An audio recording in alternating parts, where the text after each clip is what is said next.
prestasi itu gini loh, ketika lu punya perjanjian hitam di atas putih. Ternyata masih ada aja ya yang keliru memahami soal One Prestasi dalam kasusnya Nikita Mirzani dan Reza Gladys. Banyak pihak yang beranggapan bahwa One Prestasi hanya bisa digugat kalau ada perjanjian tertulis alias hitam di atas putih.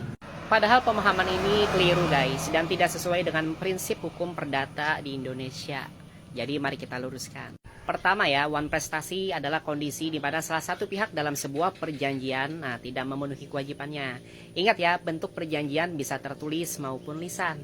Hal ini sesuai dengan pasal 1320 KUH Perdata ya, yang menetapkan 4 syarat sahnya perjanjian, yaitu sepakat, kemudian cakap hukum, suatu hal tertentu, dan suatu sebab yang halal. Nah, dari keempat syarat itu tidak ada satupun yang menyebut bahwa perjanjian harus tertulis. Lebih lanjut di dalam pasal 1338 KUH Perdata ya, menegaskan bahwa semua bentuk perjanjian yang dibuat secara sah berlaku sebagai undang-undang bagi mereka yang membuatnya. Artinya bentuk perjanjian baik tertulis maupun secara lisan guys, tetap mengikat secara hukum selama memenuhi syarat sah tadi di dalam pasal 1320 KUH Perdata dan harus dijalankan.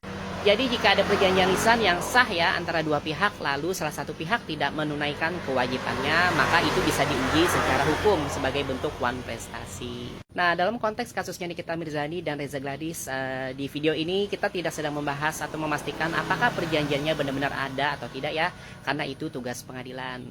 Tapi saya menegaskan bahwa secara hukum perjanjian lisan itu sah dan bisa dijadikan dasar gugatan One Prestasi.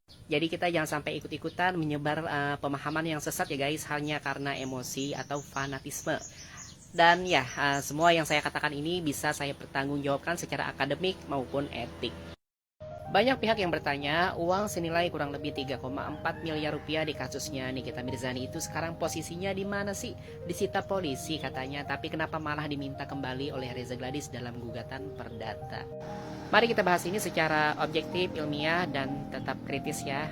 Kita harus melihatnya dengan akal dan mata hukum, karena memang banyak yang janggal di kasus ini. Kita masuk ke kronologi ya, satu fakta tapi dua perspektif hukum. Jadi Reza Gladys menyerahkan uang 4 miliar rupiah ya kepada Nikita Mirzani.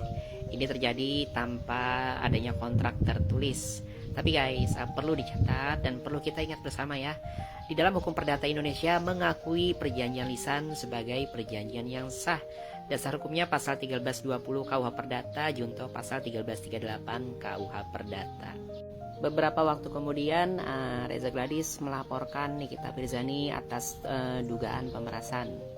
Akibatnya uang senilai kurang lebih 3,4 miliar rupiah ditarik oleh penyidik untuk dijadikan barang bukti ya atas dugaan tindak pidana.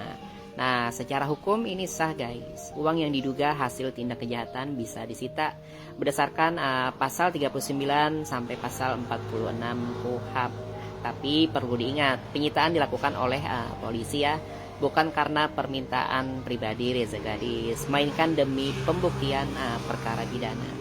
Namun kemudian Nikita Mirzani menggugat Reza Gladys secara perdata ya, karena menurut Nikita Mirzani uang itu bukan hasil tindak kejahatan, melainkan hasil perjanjian lisan yang sudah disepakati sebelumnya. Di dalam perkara perdata nomor 489 garis miring PDT titik G garis miring 2025 garis miring PN JKT titik sel. Pada petitum nomor 5, Nikita meminta agar majelis hakim menghukum tergugat satu yaitu Reza Gladys untuk mengembalikan uang senilai kurang lebih 3,4 miliar yang ditarik kembali melalui turut tergugat satu yaitu kepolisian. Kenapa? Ya alasannya karena dari perspektif hukum perdata penarikan uang oleh kepolisian adalah kausalitas ya atau akibat langsung dari laporan pidana Reza Gladys. Karena tanpa laporan itu penyitaan tidak akan pernah terjadi.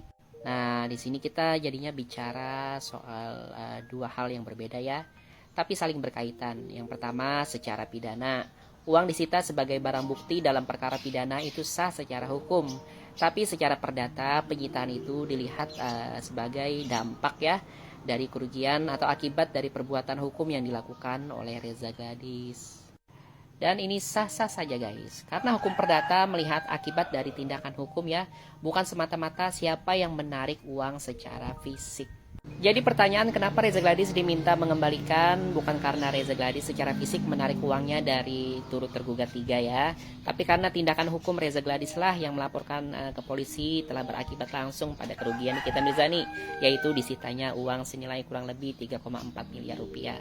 Maka dari itu guys, menurut hemat saya strategi dari pihak Nikita ini ya selain untuk menyuarakan bahwa ada kerugian hukum yang layak diuji secara perdata, tentu saja untuk menguji apakah perjanjian yang mereka buat itu memang sah untuk menggugurkan unsur dalam pasal pemerasan.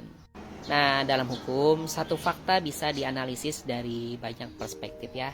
Dan hanya orang-orang yang memahami prinsip-prinsip dasar perdata dan pidana lah yang bisa membedakan mana yang kriminal, mana yang sengketa sipil, dan mana yang merupakan akibat hukum yang sah.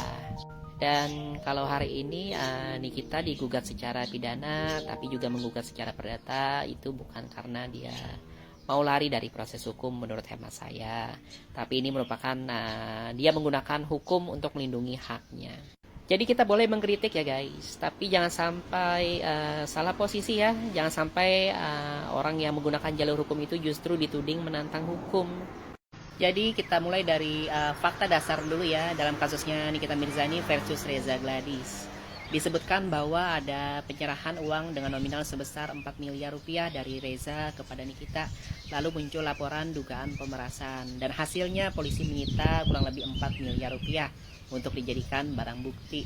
Tapi muncul pertanyaan kritis, kenapa bukan seluruhnya 4 miliar yang disita, kemanakah sisa 600 juta rupiahnya?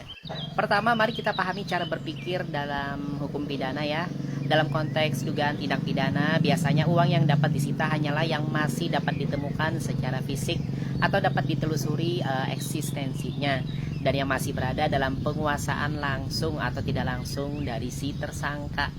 Artinya meskipun total uang yang dilaporkan adalah 4 miliar rupiah ya, tetapi penyidik hanya berhasil menelusuri dan mengamankan fisik uang sejumlah kurang lebih 3,4 miliar rupiah.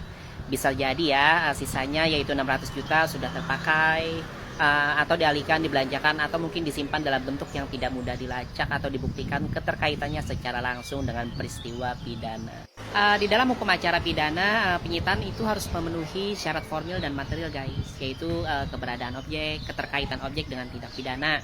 Kalau satu dari dua ini tidak terpenuhi, maka penyitaan tidak bisa dilakukan. Meskipun ya, logika awam berkata, bukankah jumlah total yang dilaporkan adalah 4 miliar rupiah. Kemudian penting juga untuk kita pahami ya, penyidik tidak boleh menyita lebih dari apa yang bisa mereka buktikan secara hukum.